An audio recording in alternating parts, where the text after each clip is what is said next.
Le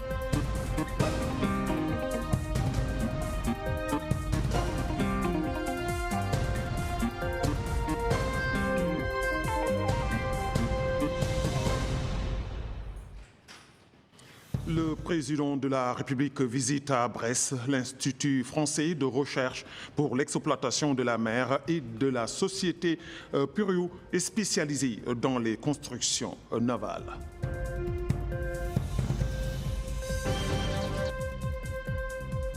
Le président de la République visite l'hôtel de ville de Paris et l'Assemblée nationale française.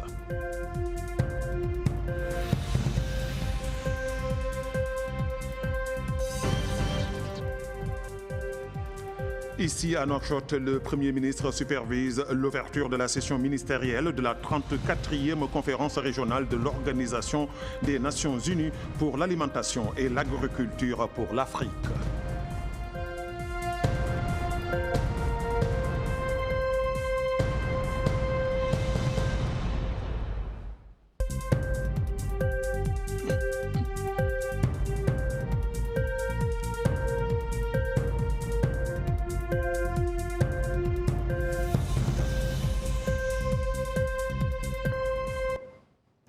Merci de vous joindre à nous.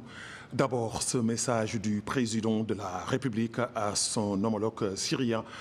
Mohamed Ould-Cheikh El-Ghazouani a félicité Ahmed Hossein Al-Shara, président de transition de la République arabe syrienne, à l'occasion de la fête nationale de son pays. Le chef de l'État lui a réitéré son engagement à poursuivre les efforts pour renforcer et développer la coopération existante entre les deux pays au service des intérêts des deux peuples frères.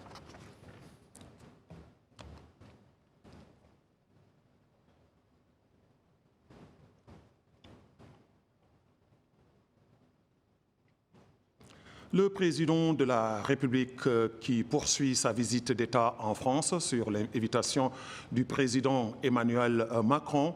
Ce jeudi, troisième jour de son séjour en France, Mohamed Ould-Cheikh El-Ghazouani a visité l'Institut français de recherche pour l'exploitation de la mer, en abrégé infirmière, où il a reçu des explications détaillées sur ses missions et ses programmes de recherche, ainsi que sur les perspectives de partenariat possibles avec notre pays.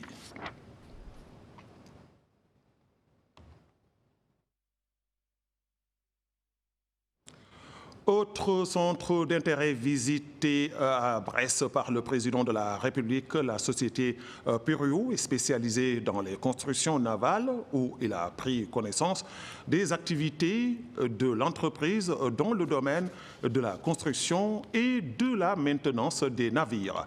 Il a également suivi une présentation technique portant sur les opportunités de coopération dans ce secteur stratégique.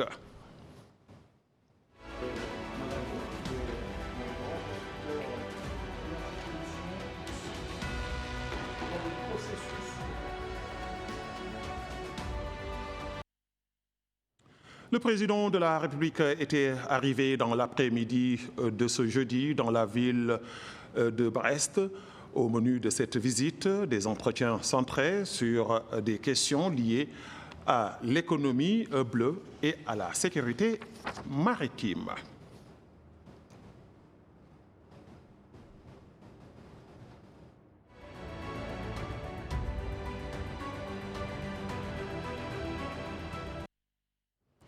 Avant Brest, le président de la République, Mohamed Ould-Cheikh El-Ghazouani, s'est rendu à l'hôtel de ville de Paris où il a été reçu par le maire Emmanuel Grégoire. Après des entretiens avec ce dernier, il a signé le livre d'or de la mairie.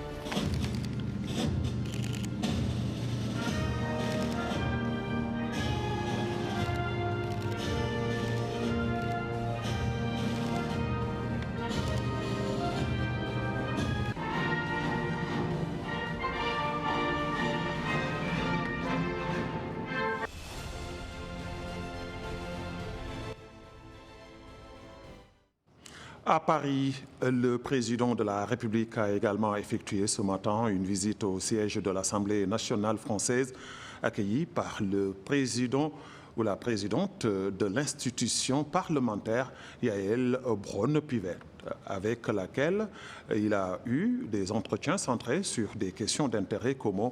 À l'issue de la visite, le chef de l'État a inscrit un mot dans le livre d'or de l'Assemblée nationale française.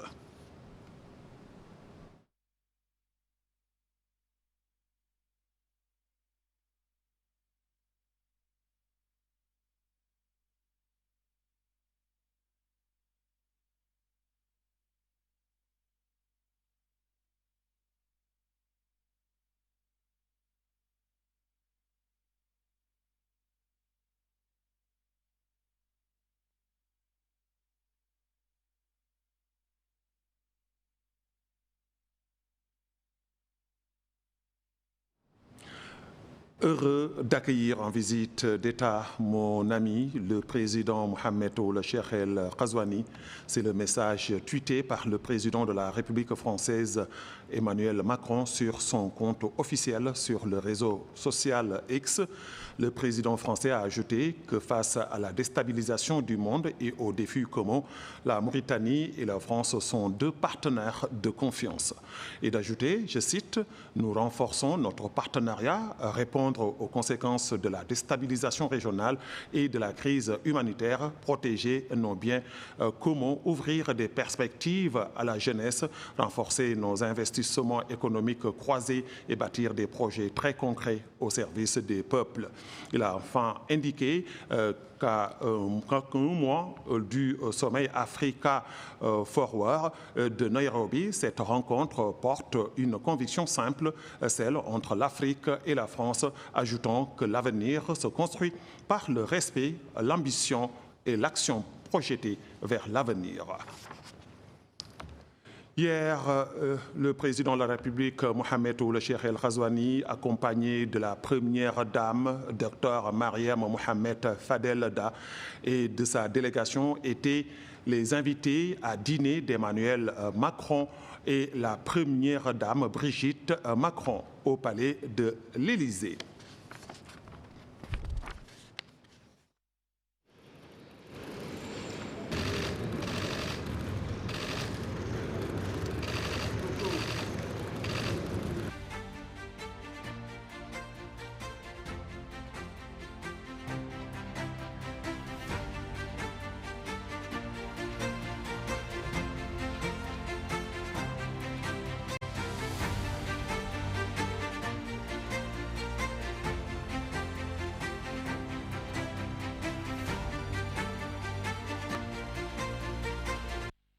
La visite d'État du président de la République, Mohamed Ould Cheikh El Ghazouani, en France ne manquera pas d'impulser les avantages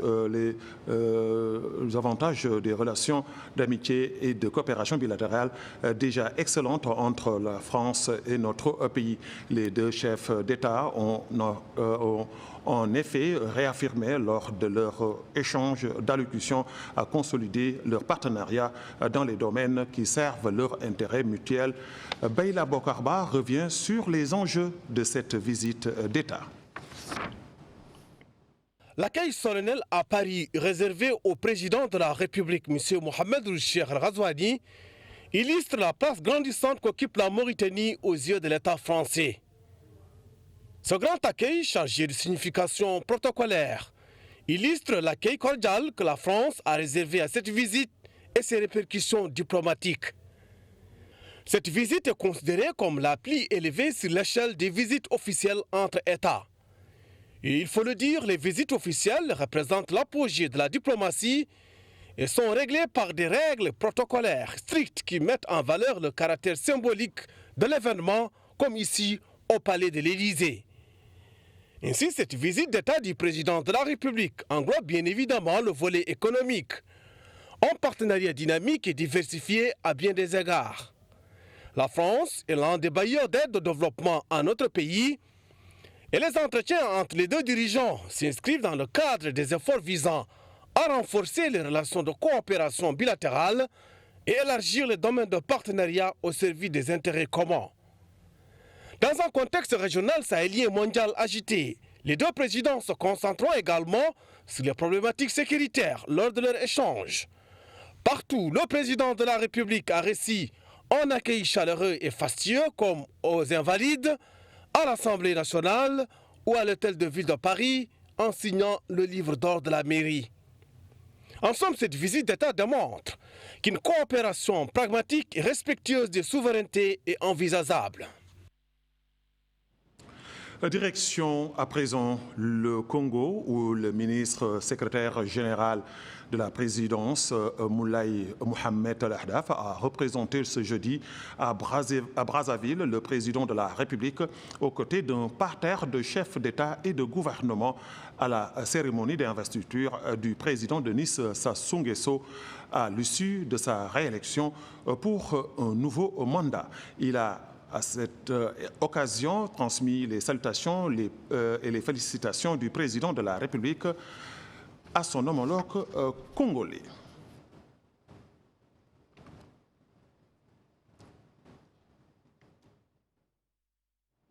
Retour à Nouakchott et plus précisément à la primature qui a abrité aujourd'hui la réunion périodique du comité ministériel chargé du suivi de l'approvisionnement du marché en biens essentiels, sous la supervision du Premier ministre Mokhtar Ould Ndiaye.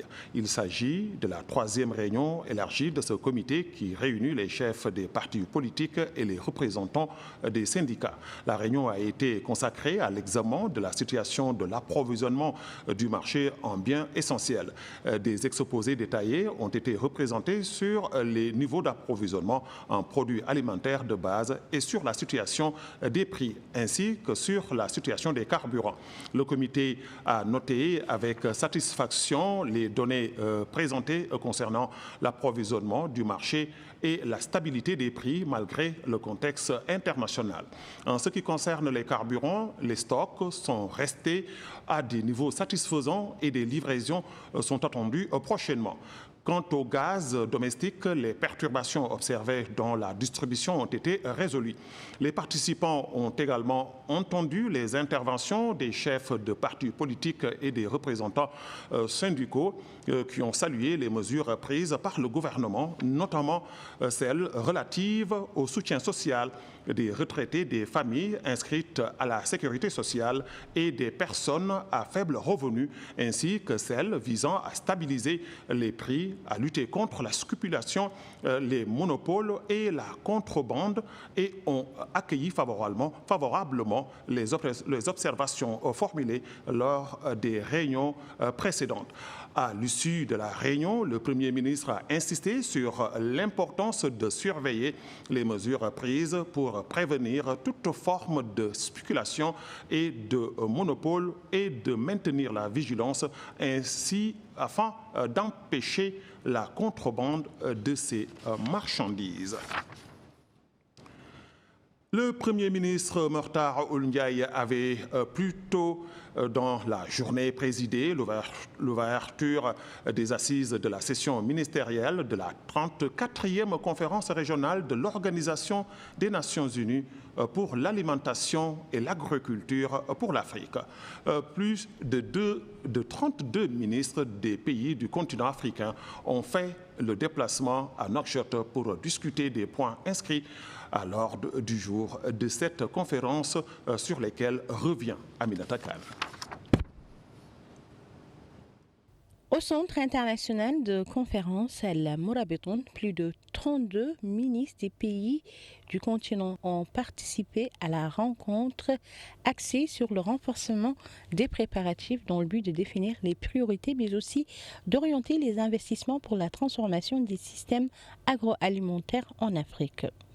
L'objectif est aussi de se concentrer sur la discussion des questions centrales, notamment l'évaluation des activités de l'organisation sur le continent au cours de la période 2024-2025 pour définir des priorités régionales pour la prochaine étape ainsi que le suivi de la mise en œuvre de la déclaration de Kampala.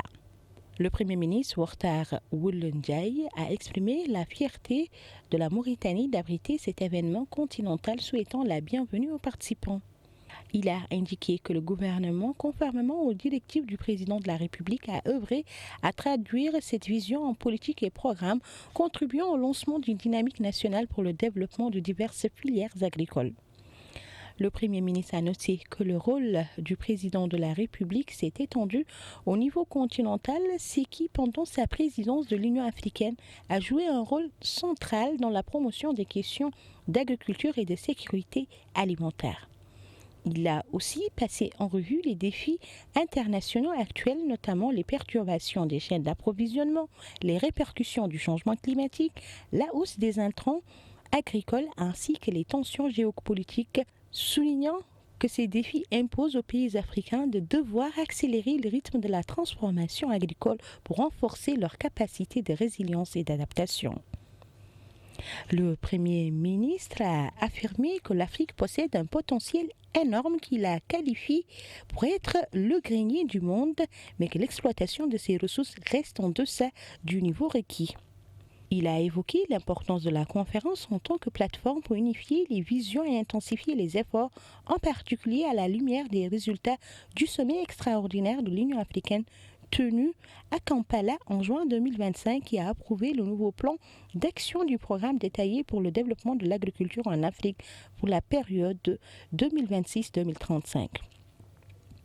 Le Premier ministre a déclaré que notre pays continue de mettre en œuvre des programmes ambitieux pour transformer le secteur agricole en un levier de développement économique et social, en intégrant l'innovation et la technologie, en renforçant la gestion durable des ressources naturelles, en modernisant les chaînes de production animale et en valorisant les ressources halieutiques, soulignant que l'élaboration d'un plan d'action quinquennal, selon une approche participative globale, vise à moderniser le système agricole pour renforcer sa compétitivité en mettant l'accent sur la sécurité alimentaire et l'amélioration de la nutrition. Le Premier ministre a en outre affirmé que le climat d'investissement chez nous, soutenu par des réformes institutionnelles et une bonne gouvernance, offre des opportunités prometteuses de partenariat, en particulier dans le secteur agricole, d'où la nécessité d'adopter d'approches innovantes, car l'innovation est un levier essentiel de la production. Le Premier ministre Murtad Ould Ndiaye a conclu en indiquant qu'il était temps pour l'Afrique en tant que gouvernement d'opérer à la transformation qui permettra à nos ressources humaines, à nos institutions scientifiques et à notre secteur privé d'exploiter au mieux le potentiel dont dispose le continent. Le directeur général de l'Organisation des Nations Unies pour l'alimentation et l'agriculture, M.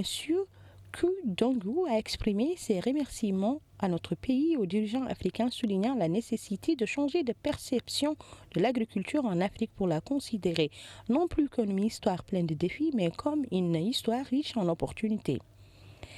Il a déclaré que le message fondamental de son organisation repose sur le concept de 4 meilleurs: améliorer la production, améliorer la nutrition, améliorer l'environnement et améliorer la qualité de vie. Le patron de la FAO a souligné que l'Afrique possède d'énormes ressources agricoles inexploitées, mais qu'elle doit prendre des décisions audacieuses consistant notamment à investir dans les infrastructures, à renforcer le commerce régional en s'appuyant sur la technologie, affirmant que le soutien de la FAO aux initiatives et aux partenariats comme moyen essentiel pour réaliser cette transformation. Il est à noter que les pays africains sont appelés à réagir rapidement, à abandonner la dépendance vis-à-vis de l'extérieur pour consolider le rôle de l'Afrique en tant que puissance leader et architecte de sécurité alimentaire mondiale.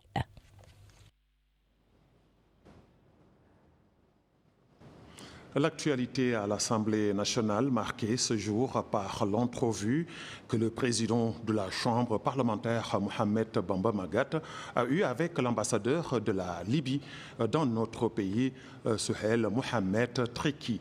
Les échanges auxquels ont assisté le directeur de cabinet du président Mohamed Murtad Horma et le chargé de mission Mohamed Yahya Oulhaï ont porté sur les excellentes relations de fraternité et de coopération entre notre pays et la Libye, notamment dans le domaine parlementaire, ainsi que sur plusieurs questions d'intérêt commun.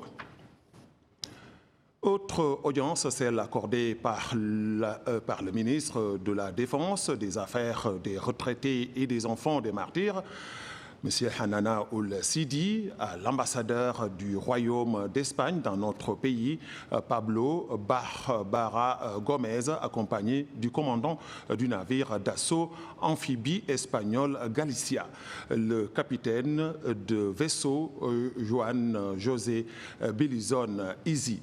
Cette rencontre s'inscrit dans le cadre de l'escale du navire d'assaut amphibie Glacia de la marine espagnole à Nouakchott entre le 14 et le 25 avril courant. On referme ce journal par la campagne de sensibilisation initiée par l'Autorité nationale de lutte contre la traite des personnes et le trafic de migrants à l'endroit du personnel des entreprises de transport et des agents travaillant au point de passage frontalier. Mohamed Khatat nous explique l'objectif de cette campagne.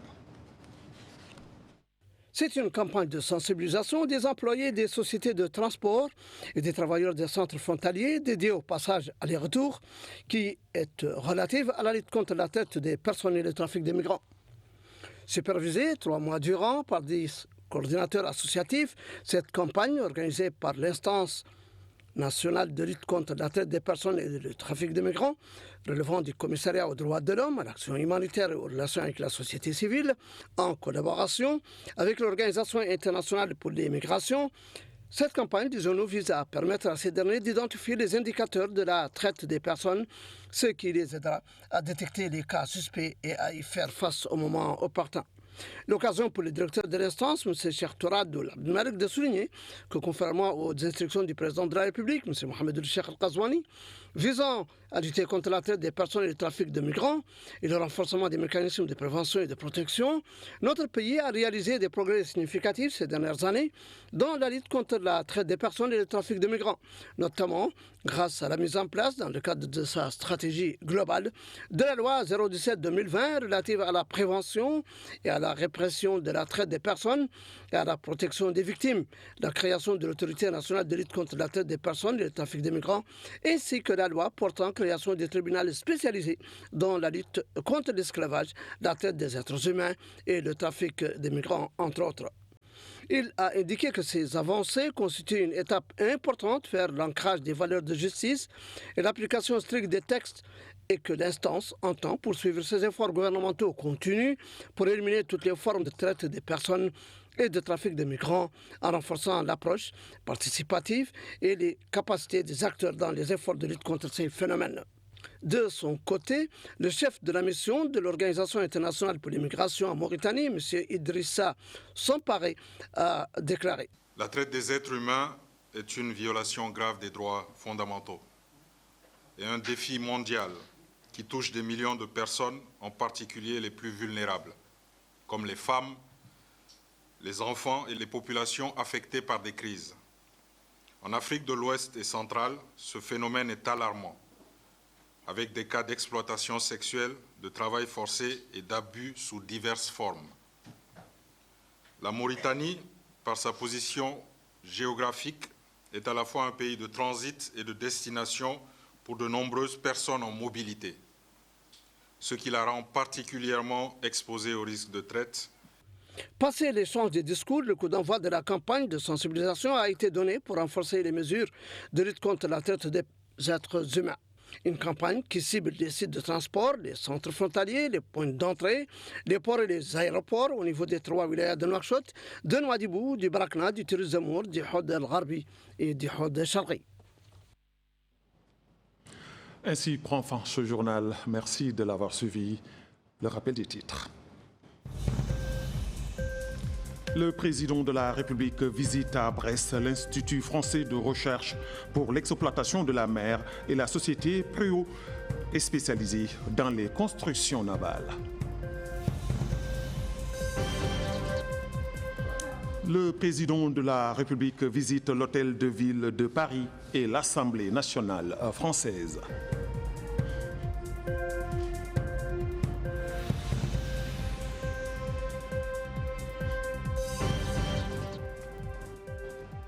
Ici à Nouakchott, le Premier ministre supervise l'ouverture de la session ministérielle de la 34e conférence régionale de l'Organisation des Nations Unies pour l'alimentation et l'agriculture pour l'Afrique.